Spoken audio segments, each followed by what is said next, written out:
जो व्यक्ति अत्यंत धार्मिक होते हैं वे मृत्यु के बाद सूर्य रश्मियों को अनुसरण करते हैं। सूर्य रश्मियों का अनुसरण करते हुए वे सूर्यलोक में जाते हैं।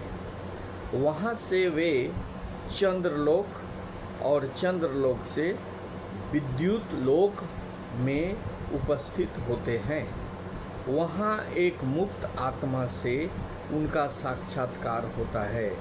वह इन जीवात्माओं को सर्वोच्च ब्रह्मलोक में ले जाती है। वहाँ उन्हें सर्वज्ञता और सर्व शक्तिमता प्राप्त होती है। उनकी शक्ति और ज्ञान प्रायः ईश्वर के समान हो जाता है। वे अनंत काल तक वहाँ वास करते हैं।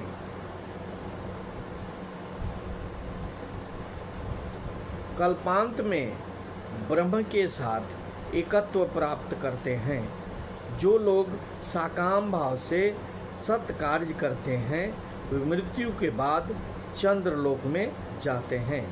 वहाँ नाना प्रकार के स्वर्ग हैं। वे वहाँ पर सूक्ष्म शरीर देव शरीर प्राप्त करते हैं। वे देवता होकर वहाँ वास करते हैं और दीर्घ काल तक स्वर्ग के सुखों का उपभोग करते हैं। इस भोग का अंत होने पर फिर उनका प्राचीन कर्म बलवान हो जाता है, अतः फिर से उनका मृत्यु लोक में पतन हो जाता है। वे वायुलोक, मेघलोक और अन्य लोकों में से होते हुए अंत में वृष्टि धारा के साथ पृथ्वी पर गिर पड़ते हैं। वृष्टि के साथ गिरकर वे किसी सस्य का आश्रय लेकर रहते हैं। इसके बाद जब कोई व्यक्ति उस सस्य को खाता है तब उसके वीर्य से वे फिर से शरीर धारण करते हैं। जो लोग अत्यंत दुष्ट हैं वे मरने पर भूत अथवा दानव हो जाते हैं एवं चंद्रलोक और पृथ्वी के बीच किसी स्थान में वास करते हैं। उनमें से कुछ मनुष्यों को त्रस्त करते हैं और कुछ मनुष्यों से मैत्री भाव रखते हैं। वे कुछ समय तक उस स्थान में रहकर फिर पृथ्वी पर पशु जन्म लेते हैं। कुछ समय पशु देह में रहकर वे फिर से मनुष्य योनि में आते हैं। वे और एक बार मुक्ति लाभ करने की उपयुक्त अवस्था प्राप्त करते हैं। तो इस प्रकार हमने देखा कि जो लोग मुक्ति की निकटतम सीढ़ियों पर पहुंच गए हैं, जिनमें अपवित्रता समाप्त हो गई है, वे ही सूर्य किरणों के सहारे ब्रह्मलोक में जाते हैं। जो मध्यम वर्ग के लोग हैं, जो स्वर्ग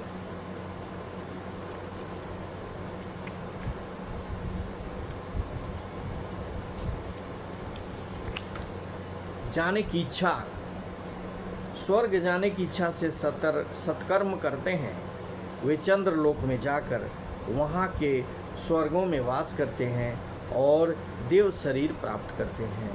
पर उन्हें मुक्ति की प्राप्ति के लिए फिर से मनुष्य देह धारण करनी पड़ती है।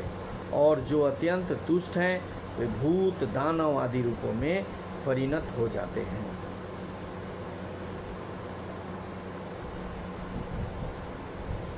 इसके बाद वे पशु होते हैं और मुक्ति लाभ के लिए उन्हें फिर से मनुष्य जन्म लेना पड़ता है। इस पृथ्वी को कर्म भूमि कहा जाता है। अच्छा बुरा सभी कर्म यहीं करना होता है।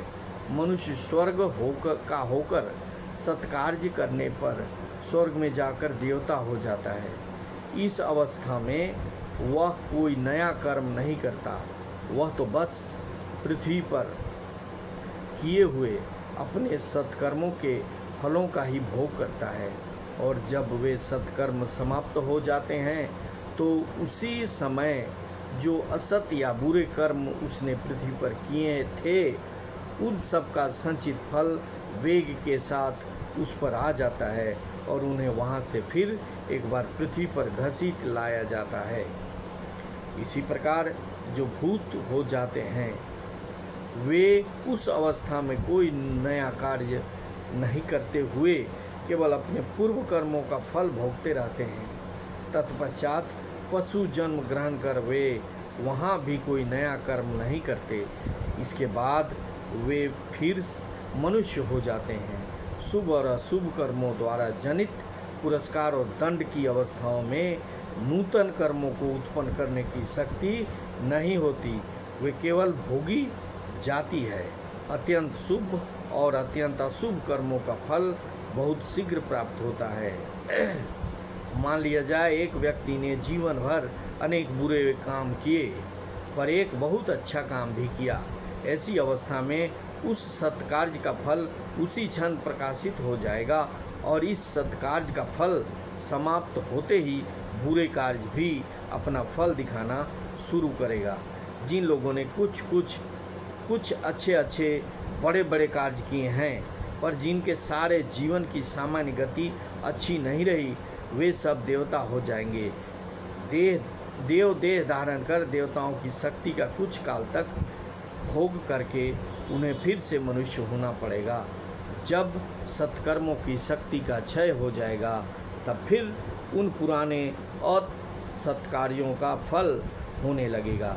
जो अत्यंत बुरे कर्म करते हैं उन्हें भूत योनि दानव योनि में जाना पड़ता है और जब उनके बुरे कर्मों का फल समाप्त हो जाएगा तो उस समय उनका जीवन भी सत्कर्म शेष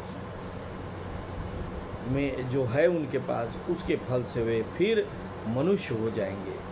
जिस मार्ग से ब्रह्मलोक में आते हैं वहाँ से पतन होने अथवा लौटने की संभावना नहीं रहती, उसे देवयान कहते हैं और चंद्रलोक के मार्ग को पितृयान कहते हैं।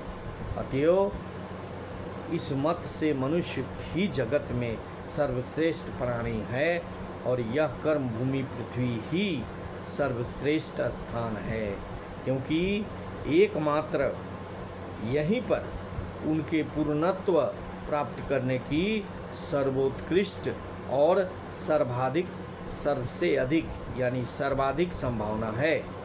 देवदूत या देवता आदि को भी पूर्ण होने के लिए मनुष्य जन्म लेकर इसी पृथ्वी पर आना पड़ता है। यह मानव जीवन एक अद्भुत स्थिति और अद्भुत अवसर है। इसका हर प्राणी को, हर मनुष्य को सदुपयोग करना चाहिए। कितने ही बुरे कर्म क्यों न करें, लेकिन थोड़ा सा भी अगर सत्कर्म करते हैं तो उस सत्कर्म के द्वारा पुनः मानव रूप में आया जा सकता है। इसलिए भाइयों, जो हम सोचते हैं कि हम ऐसे ही रहेंगे, जैसे हैं वैसे ही रहेंगे, हमारा कभी पतन नहीं होगा, तो जो आया है वो जाएगा। जिसका निर्माण हुआ है उसका पतन निश्चित होगा। पतन के पश्चात हमने बताया कि क्या क्या गति कहाँ कहाँ जाना पड़ेगा। अगर उस अवस्था को नहीं प्राप्त करना चाहते हैं, अच्छे जगह पर सूर्य लोक में जाना चाहते हैं, चंद्र लोक में जाना चाहते हैं और देवतुल्य बनना चाहते हैं, तो वर्तमान में सत्कर्म और सधर्म परोपकार करना आवश्यक है। परोपकार अगर करते हैं तो यह सबसे बड़ा धर्म होता है। परोपकाराय पुण्याय पापाय परपीड़नम। परोपकार पुण्य देता है और परोपकार नहीं करते हैं, दूसरे को पीड़ा देते हैं, तो उसे पाप होती है। इसलिए पुण्य ग्रहण करना चाहिए और पाप से बचना चाहिए। अगर यह वीडियो अच्छा लगे तो इसे सब्सक्राइब करेंगे, शेयर करेंगे और लाइक करेंगे, साथ ही साथ कमेंट भी करना ना भूलेंगे। Thank you very much. जय हिंद, वंदे मातरम।